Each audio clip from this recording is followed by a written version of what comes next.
use this for the marine biology stuff, the fish. And I kind of brought this technique out initially when I first took Viscom IV. And Norm didn't initially teach this method, or he didn't enforce it, but I kind of brought it in myself because I wanted to practice how to draw on the chalkboard. So how did I practice? On a black book. And I just took a Prismacolor, very thin, or just regular Prismacolor, and drew on that. And I did a lot of fish, though. The initial book that I had was full of just like deep sea fish and stuff like that. And I would do gouache paintings and everything. And I gave that book to Norm, and over the years, somehow it disappeared. I don't know where it went. And somebody else had taken it or something. But regardless, play with it and try it. And it's great for even doing the human figures today, or anything that we're going to be drawing. So the Prismacolors are great because it'll give you a really stark contrast in white, but it's very soft. And so it's hard to get really distinct, crisp lines. So I like to use in combination of Prismacolor and the Prismacolor Verathins. The Verathins are a harder lead. It'll give you a much sharper line, but it's not as white as this one. So it won't really pick up on the paper. This is a smoother paper. So I'll draw here something really quickly, and I'll do a fast paint.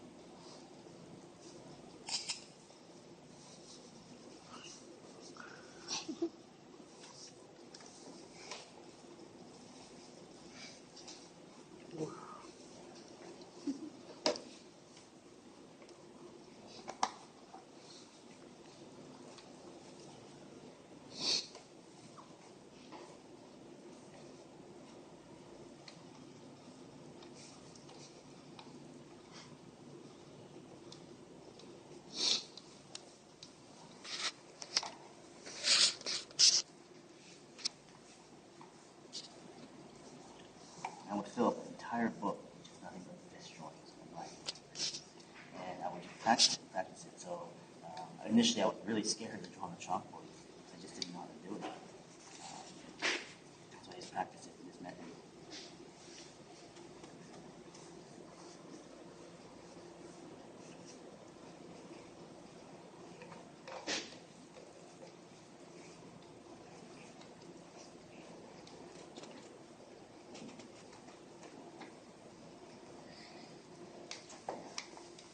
The approach of how I draw doesn't change, even if the medium is different.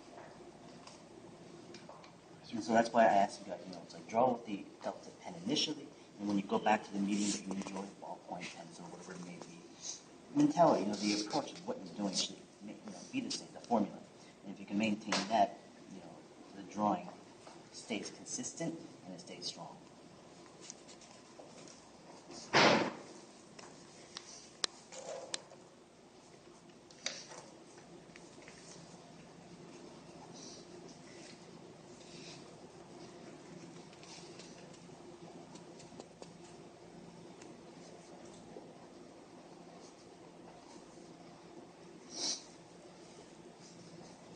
Focal point's going to be the head area, so I'll put a lot of my paints and colors in there. So I'm going to go on top of this with wash. Show you guys how I use it. And the thing is, whether it's on that particular piece or even on this one, in terms of a really quick addition of color, my recommendation is just to hit the shadow areas with saturation and color and let the paper show through. So much like when you guys do like watercolor paintings and whatnot, you have that paper show through. And of course, with the softer, brush, then you can kind of do value changes, gradation and stuff like that, a little easier.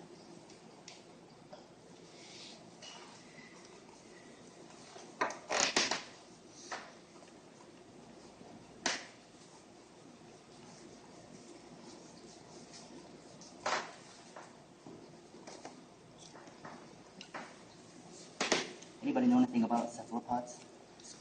Yeah, they are.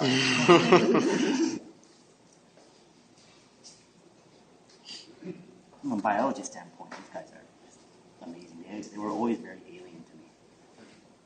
Their shapes were so unique. And the very fact that even their shapes could just change form to any size, and especially with the camouflage they can do. It was mind-boggling to me. There's one called the mimic octopus, and it can mimic anything around itself, its surrounding environment, because their eyes just are so amazing.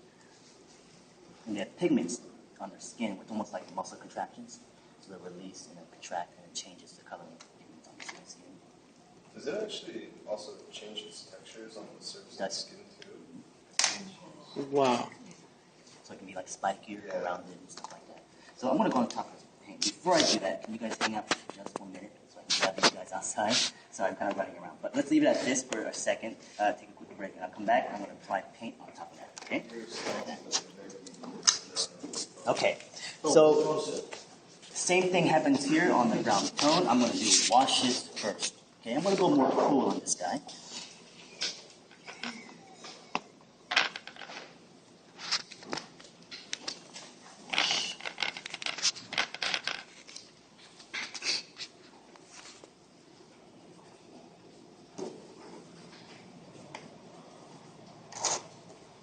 So you're gonna go cool on one side and then like maybe warm on the other. No, I'm going to keep them cool. All together. Does warm work on the black paper? Oh, absolutely. And the great thing about this black paper is that when you start to really push your saturation, it pops on that page really intensely. It looks kind of white in some area. So it'll change when it dries. Oh, I see. It gets like more color. So it gets brighter? It'll actually set into the paper and soak it in. The water is what's making it look really kind of chalky and whitish. So it'll darken as it dries?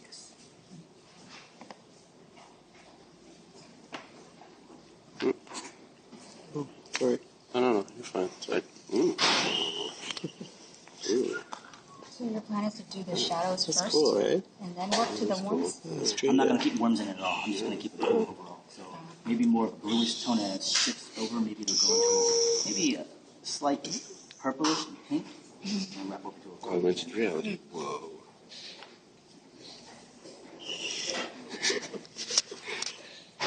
But around this area at the top, I'm going to have that paper just show through. I'm not going to go on top of it.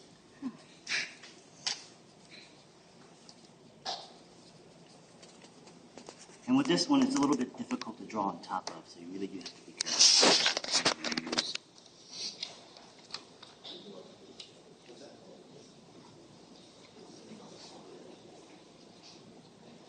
Difficult because it's hard to see after Yes. you put it?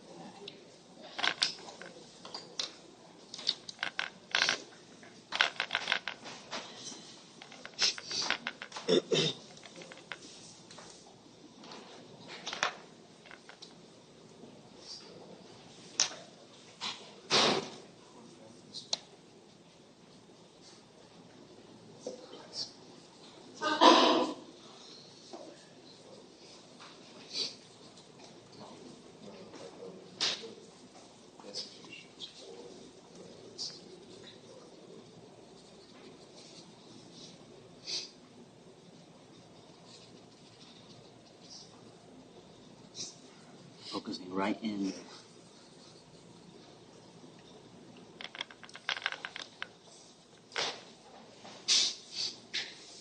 I'm going to get thicker with that paint as I go.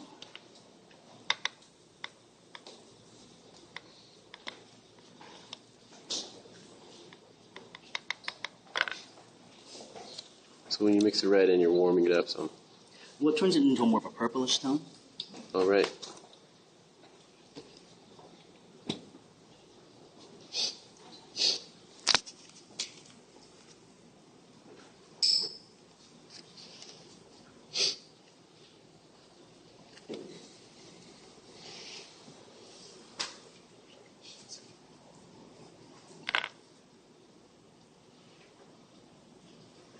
So I do short strokes like this to kind of blend all the paints together. I can do long strokes too.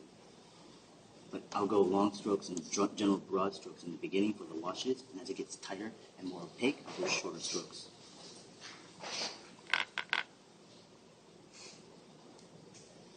I'm going to brighten this area up right here in the face.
washing it off right now. Mm-hmm.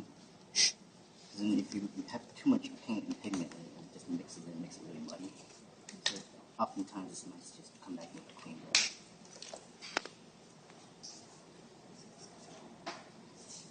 You don't need any more paper towels? I think I'm good.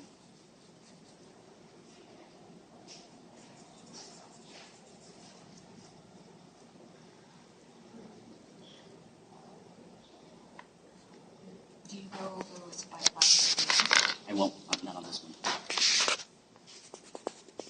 I'm going to do that with the paint. Pull out those details.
What I'll do is actually just draw with the wash a lot of the time.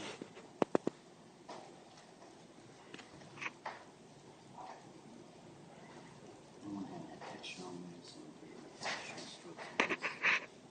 Much like when you're using a pen to do cross-hatching or whatever. Very similar. Blend some of this stuff out.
Of course, you guys can choose custom paints and colors to get those saturations better, because sometimes mixing them with certain paints don't come out as nice as it could.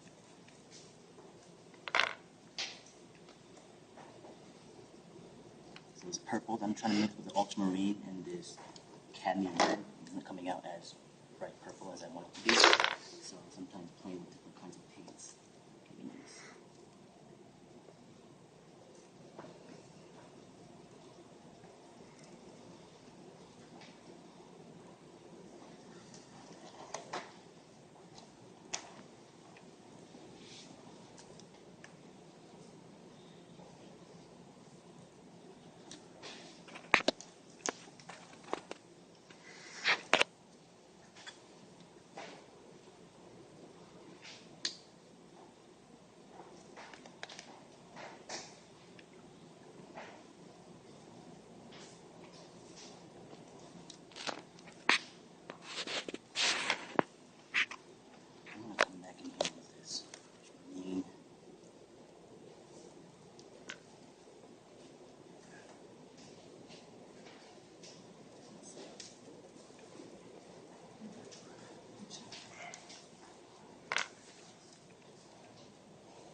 Fantasy octopus. Yeah. Okay. Black paper. Try it out. It'll be a lot of fun. I'll leave this one here. There's one more quick thing that I just want to talk about with you guys, and it's going to be about this pencil, how to use it. And you guys can please use it. And I just use it as a texture. It's a real simple thing. I'll just take another drawing really quickly. Let's say, for instance, I have this another sort of drawing. And, you know, we can just look at the drawing itself, and you want to maybe add a little bit of value or texture. You can use, let's say, like a 5B or 6B pencil. Just go right on top of it, okay? Just place it within, like, a general value or shadow area. Just kind of rub it in there. If you have an eraser, work it in. Erase parts of it out.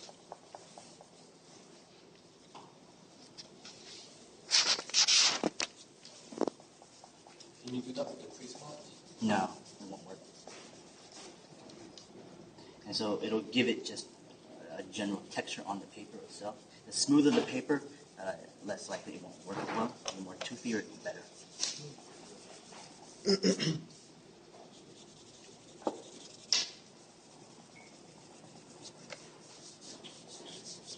Basically, all I'm doing is getting the really kind of collection of red, just bringing it out.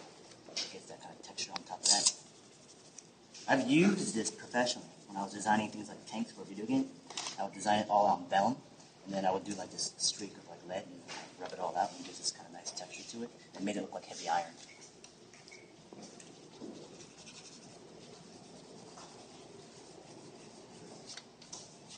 And that's something you can do. It gives it a nice kind of texture on it. Okay? So again, the pencil is something you guys can use. All this stuff I'll leave up here to play with. Did I show you guys the brush pen? Not I that don't one. want to try to show it. Did I? Was it quick though? Not really. It was pretty quick. All right. You guys want to see something with Yes. this? Yeah, we do. I do. I don't know about you guys. I did it with that. This is a very intimidating tool. Yes? It is. For me it is. It's hard to control. It takes such a light hand and pressure to draw with this, because with this, you know, you have really just one line when coming out of it. You can go a little bit lighter, but in general, it's going to give you one consistent line. This is unpredictable at times. So there has to be a lot of confidence and also knowing what you're going to be drawing with each stroke. So with this, it's about being a little bit more gestural as well. I've done a lot of my own style of painting where I would just do like ink washes and kind of the Chinese style of brush painting. I would do that a lot. This can work really well with drawing people as well. Would you like to want to see maybe a human figure or a person's face? Or would you rather see something else, like stuff that we don't really draw? Yeah, Yeah, human face is good. Yeah. So the way I approach the drawing with the brush pen is still very similar in terms of drawing with shapes. Okay? You're holding it in a particular way too. Lighter finger. So if I grip it too tightly, then obviously it's going to be hard to really get that kind of free flowing stroke. With this, I'm not even placing my hand on it because I don't want it to be limited or even hanging. So I need to have it constantly flowing. So that's this is why the controls are difficult, because you have to kind of keep flowing up. And it's about not being afraid of it and going in there and doing thick strokes if you need it.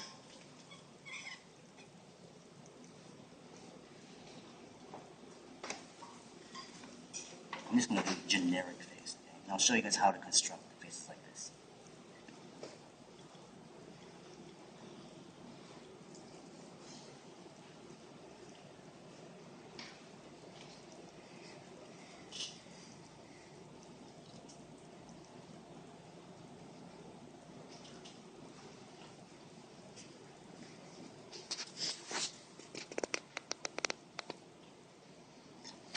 It's about having really thin, crisp lines if you need them, and also general large strokes too.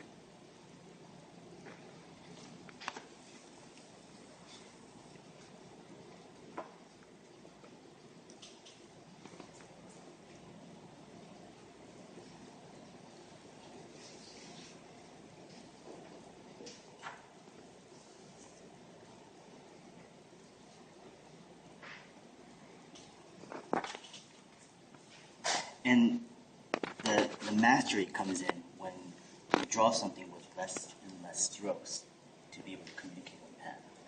So the more strokes you have shows a little bit of that kind of where you're learning with it, I guess, with that process. So the more you understand how to draw something, you know those shapes. You can use less strokes to indicate all those details, and that's when you actually, I think, master something.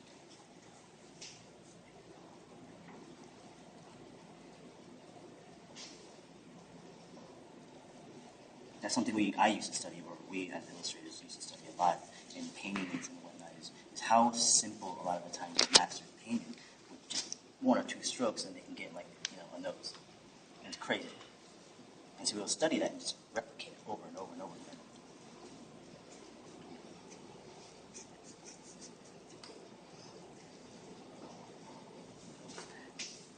The general figure of or the general shape of the head is how I'm going to show you guys is this shape. If you can get this shape, you'll be able to draw a head. But it's that proportion of getting this head that's going to be difficult. This goes to that. Okay? And eventually, the more you understand the process of how to even draw a head and knowing these measurements and everything, you'll need to do less grid lines, you'll do less details, and you'll just get general strokes that you need to, like how I did with the mouth and the nose. I didn't know where they were going to go initially. Some people might not know either, but I just draw it in there because I've done it so many times. So it's almost like repetition, and I don't have to plan ahead. It just all lines up. Right? Difficult to use, but you can get some really cool results. But I like to use this in a much more gestural fashion as well. Really, stay where you are. So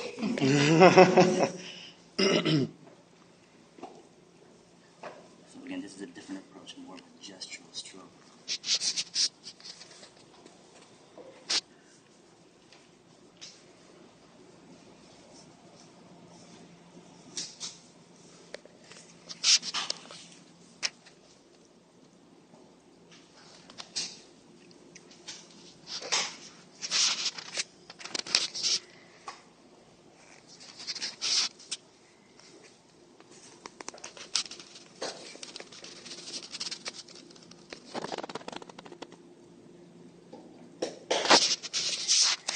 And we really studied like this, where it's just a few strokes trying to capture that pose or a few lines.